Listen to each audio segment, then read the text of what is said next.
everyone. Thank you for joining us. Hopefully a few more will join to understand that you are never past your prime, and why that really truly is a marketing blind spot and something that marketers are missing and should capitalize on today, particularly when we talk about creators and influencers and what they're doing for brands. And we see this really as the new face of trusted influence. And we're going to talk a little bit about that and have the opportunity to meet two 55 plus creators who will certainly bring some liveliness and information to this topic. So I love this quote. I love Keith Richards, who doesn't? The thing I like about this quote is when we think about 55 plus, I think a lot of us have outdated notions about what 55 looks like. I think of when my mom's mom was 55 and had that one haircut they all had with the teased hair. And it's like you could go to the one place that came out of the box, hair. But now, 55 plus looks differently. They're wearing sequined pants, they're involved in fashion, they're involved in culture, in music, and I think that they've been defining what it means to age within society. And part of that is due to the fact that the world is shifting. Right now, 55 plus is the fastest and largest audience there is from a demographics perspective. And when we talk about longevity, the longevity generation is all of us in the room because we're all living longer lives. And so we think of it more as longevity versus aging. The idea of from going from retired to inspired, from knowledge to wisdom, that learned and earned experience that they have. And then also this idea when we're talking within the health space or the wellness space, going from patients to people. And despite all of that and the way that we see generations of today, really perceptions haven't shifted as much as they should be. For example, I'll dispel a few myths. So one of the things is that we look at older people, we think that they don't have money, but we see that the 55 plus group is actually spending 20% more than those who are 18 to 35. And they have more flexibility, so their ability to travel and do different things is different than those people who are younger than them. The second big one that we look at is the idea of that they're slowing down. And the creators you'll meet today will show you a lot that is different from that. So for example, we see a lot of 50 plus people who are entrepreneurs, 60 plus people, and nowhere is that even more common than when we're looking at the creator economy that's happening right now. Technophobes, contrary to how I behave with the clicker, the 55 plus, they're not technophobes. They're streaming, they're downloading content, and 26% of them are even gaming. So they have a lot in common also with younger audiences. And then the idea from they're not having intimacy, they're not sexually active, well, that one's wrong as well, with 50% of them saying they have sex almost 4.4 times in a month. I don't know what the 0.4 is, but I'm not going to go any deeper into that.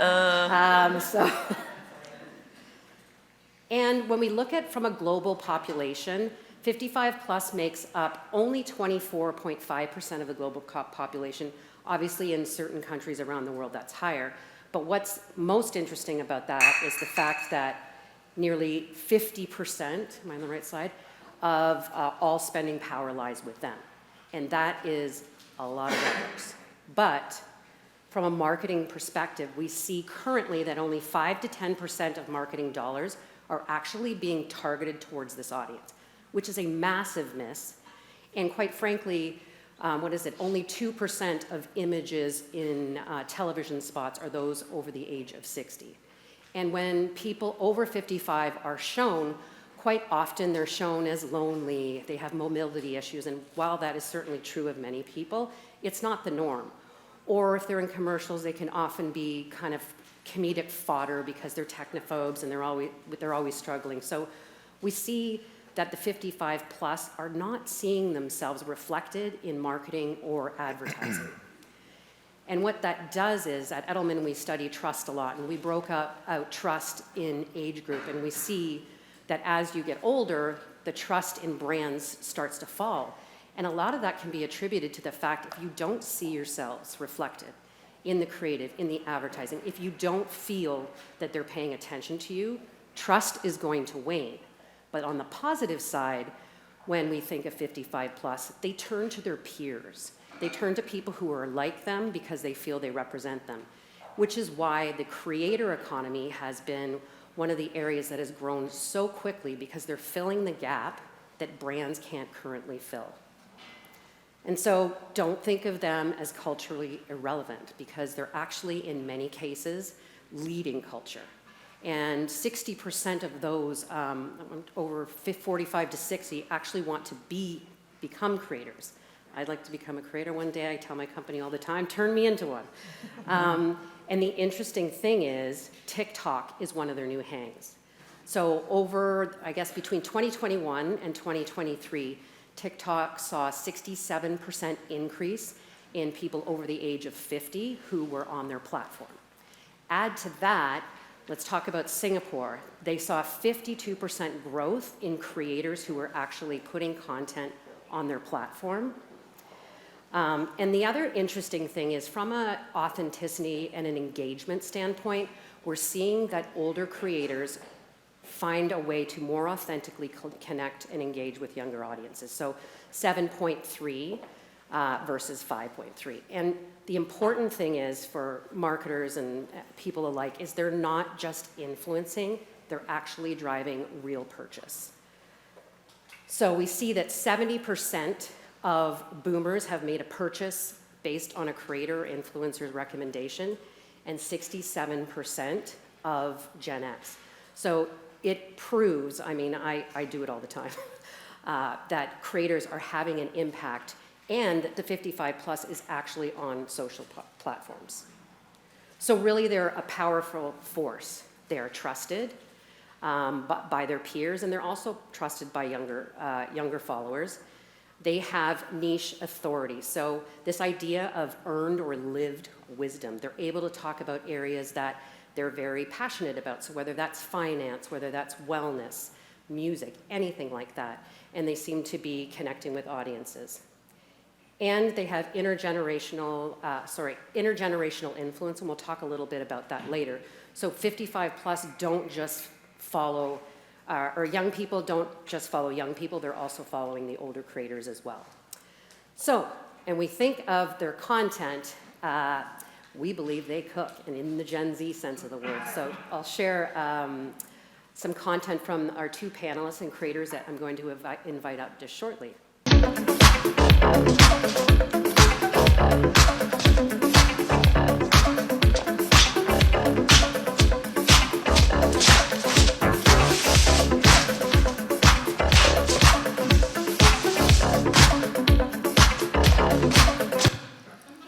That's Granny Guns, and you'll meet her in a second. Neighbor? Hi, America. Something smells good. That's probably the turkey. Turkey? Bit early, don't you think? Not really. It's Thanksgiving weekend.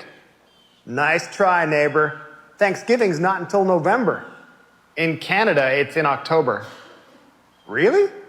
Really? Huh. Canadian Thanksgiving. So we truly believe that this isn't just a trend, it's a cultural reset.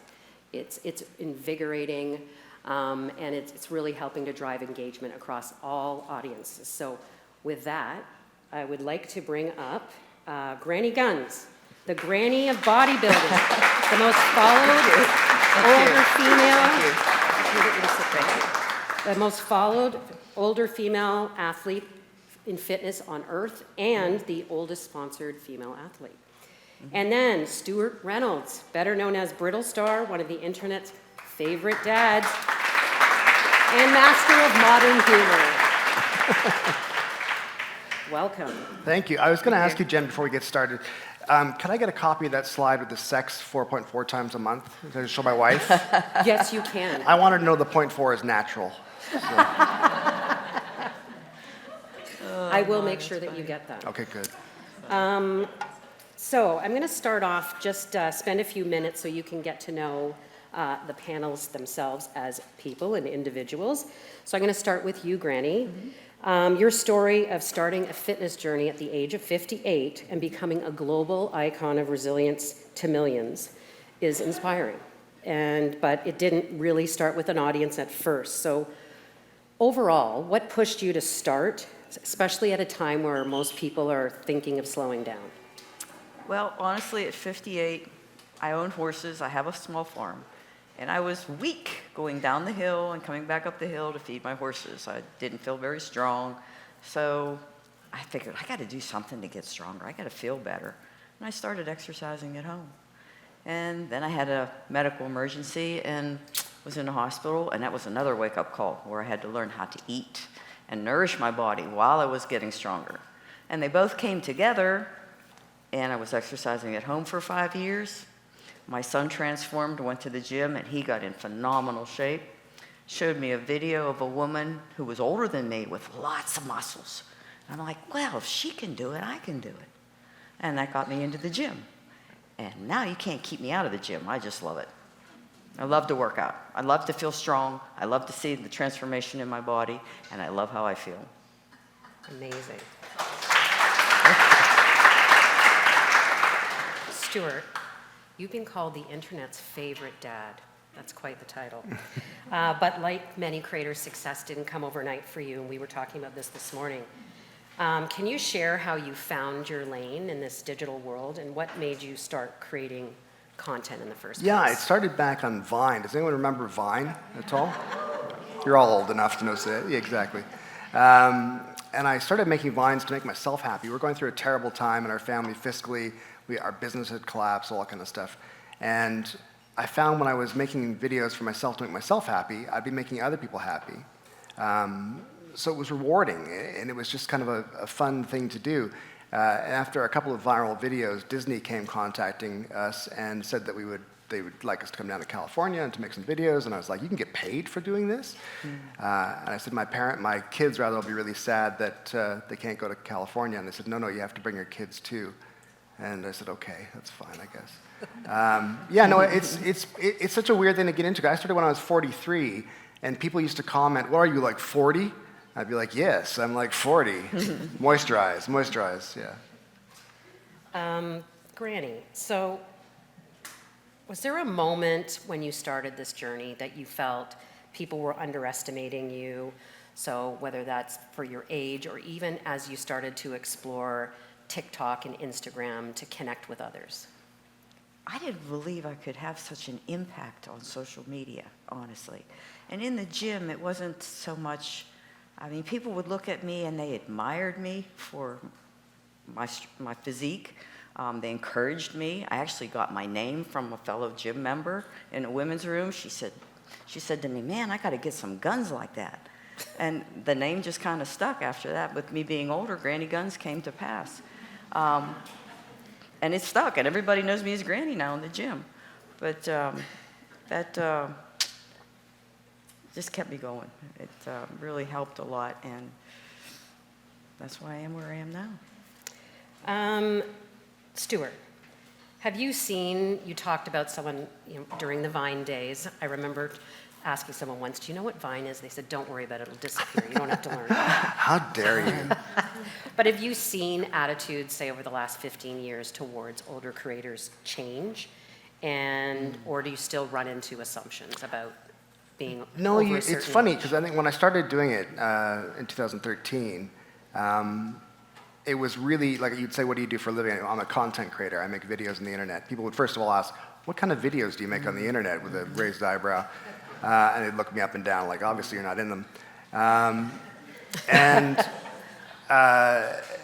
It was kind of met with like a disbelief, because it meant, I think the idea was that people thought social media was largely being consumed by 8 to 13-year-olds at the time, just young kids or weirdos. That was basically it.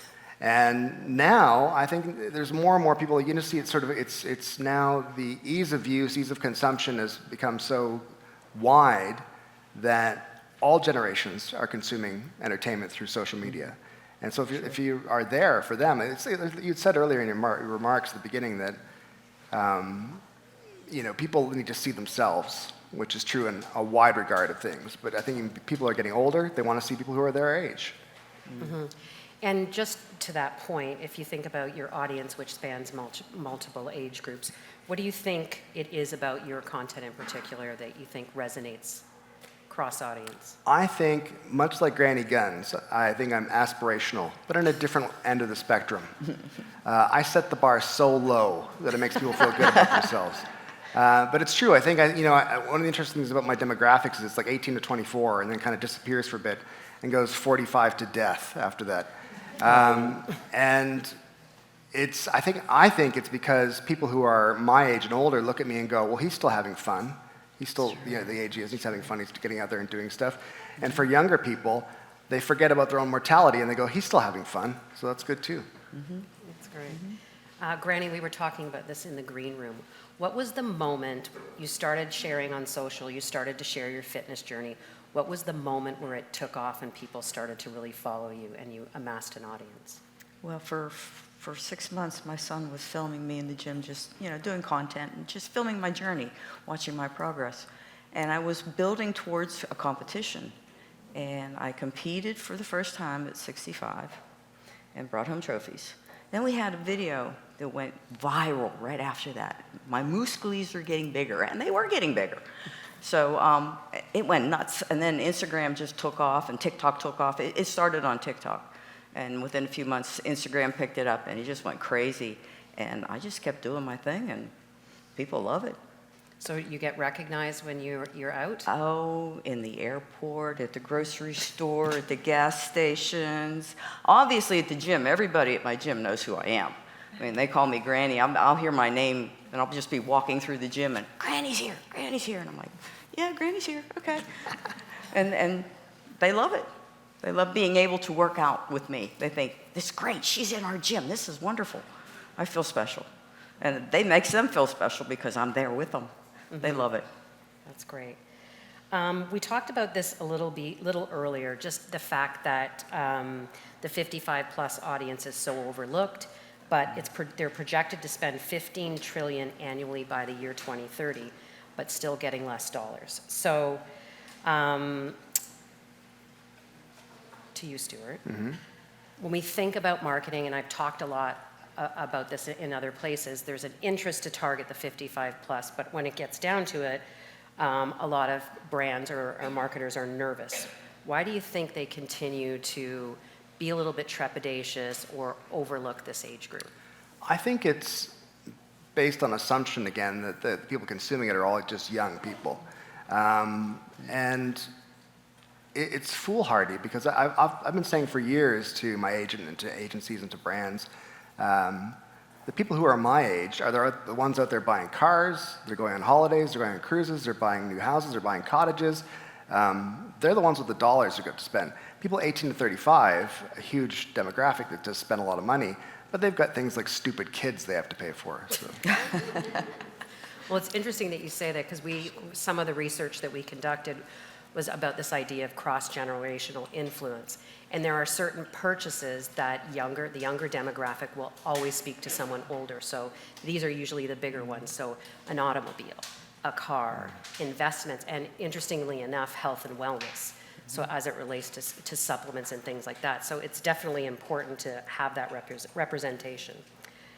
Granny, from your perspective as a creator on these platforms, what do you think some of the brands are getting wrong when they're trying to speak to older audiences?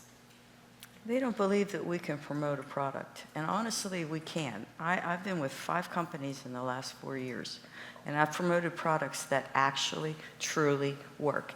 If it doesn't work for me, I don't promote it. So one, I have honesty out there, and people trust me, and they trust my judgment. And they tend to buy, and after they try something, they find out I wasn't lying to them. Stuff's good, it works great. And marketers should let that get out there because I test the stuff, and I am honest and sincere.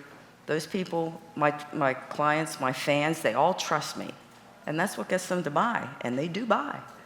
And do you hear feedback from your followers about some of your recommendations? A lot of my fans, friends at the gym who have tried the products, they don't disagree with me. Like, that's the best thing I ever put in my mouth. They love it. And it's good. I mean, it's good feedback. It makes me look good. It makes the product look good. And it's good for everybody because it's a good product. Mm-hmm. Same question to you. I was going to say, it speaks to that parasocial relationship that people have with social media content creators. It's such an intimate medium.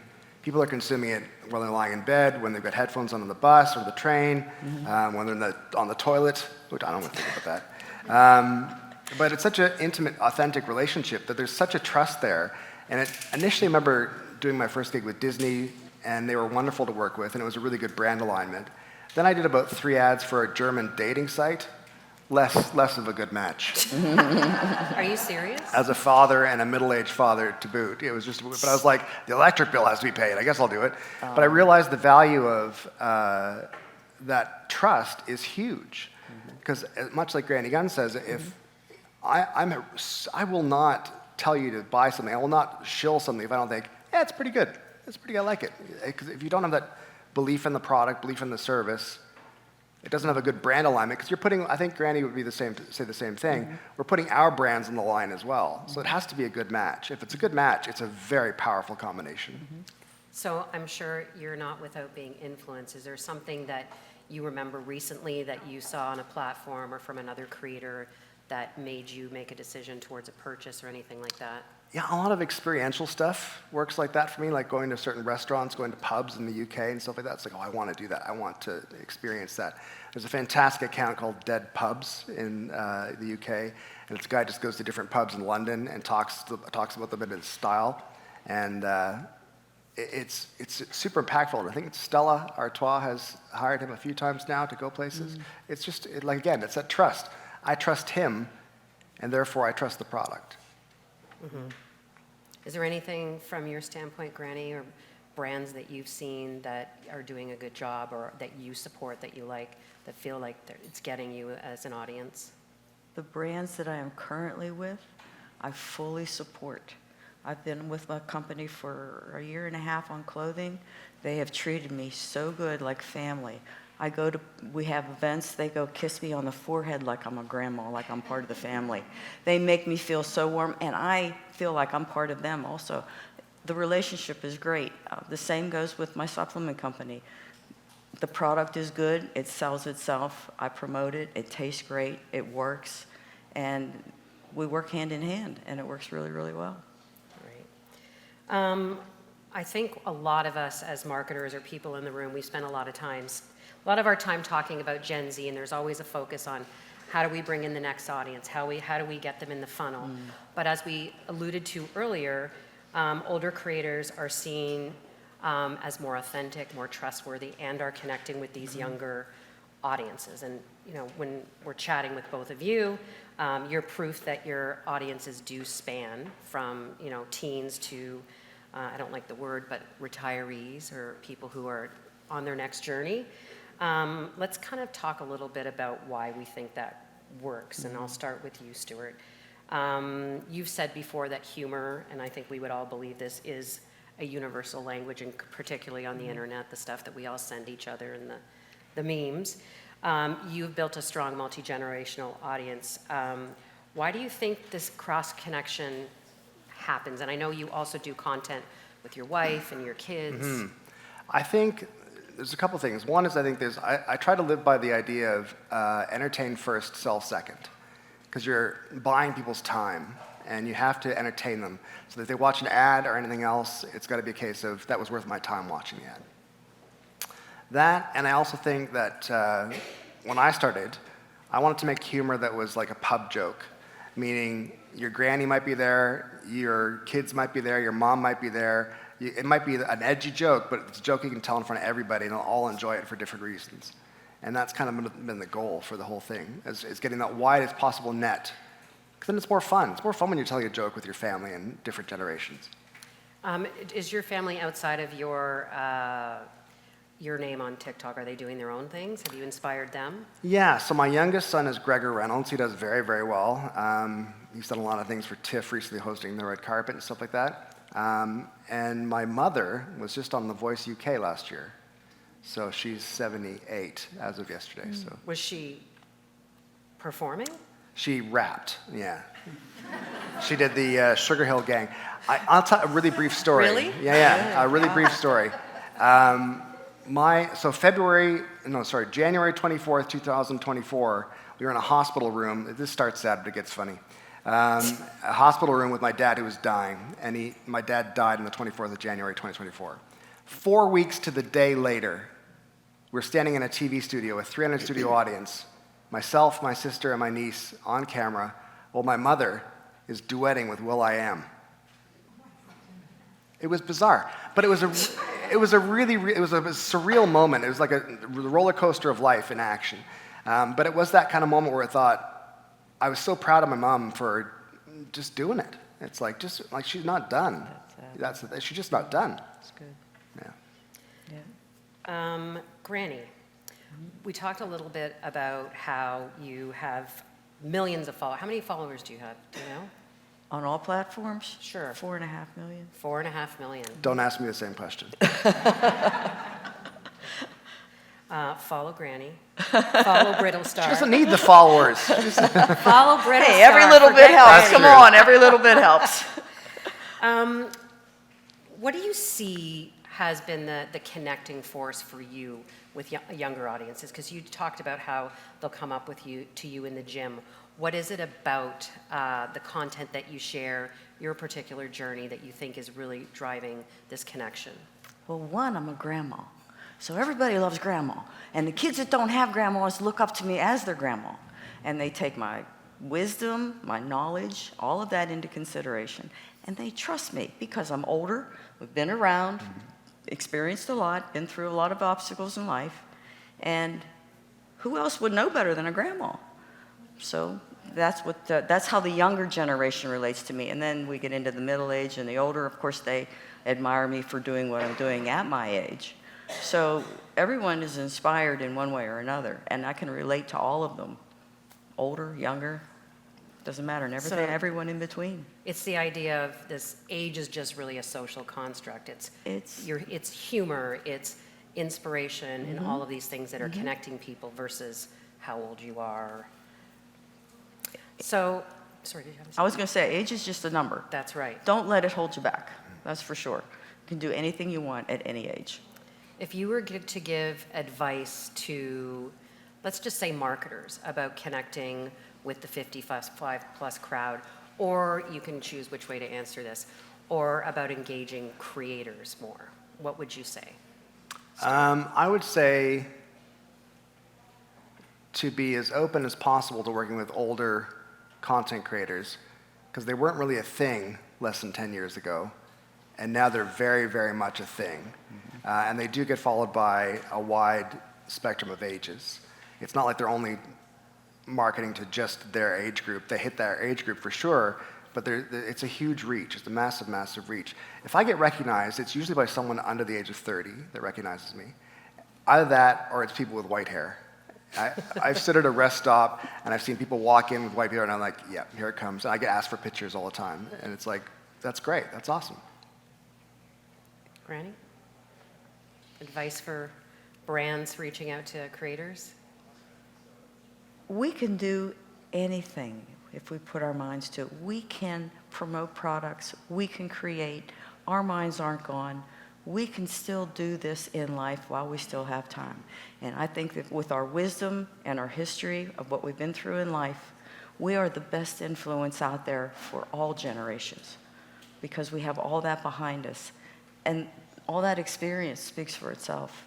And people put a lot of trust in that. That's great. Well, thank you, Granny Guns, and thank you, Stuart. I hope that through our session you see maybe challenge your own ageist tropes that may be running through your mind. It's an audience that's being overlooked that brands really can capitalize on, and it's really not an either-or proposition. If you want to connect with 55 plus, it doesn't mean you're giving up channeling or speaking to Gen Z or younger audiences, because all of the channels that are available, the influencers, there's ways to focus on different communities. So I would challenge each and every one of you to think about that a little differently. In a few weeks, we will be launching a list called the Power 55. There's a QR code that'll go up. If you're interested, it's a global list that we're pulling together of high profile, not necessarily celebrity, but are great creators that we have vetted that you can work on for various brand campaigns. So I challenge you, think differently, look at 55 plus audience differently. And thank you both, and thank you everybody else. Thank you.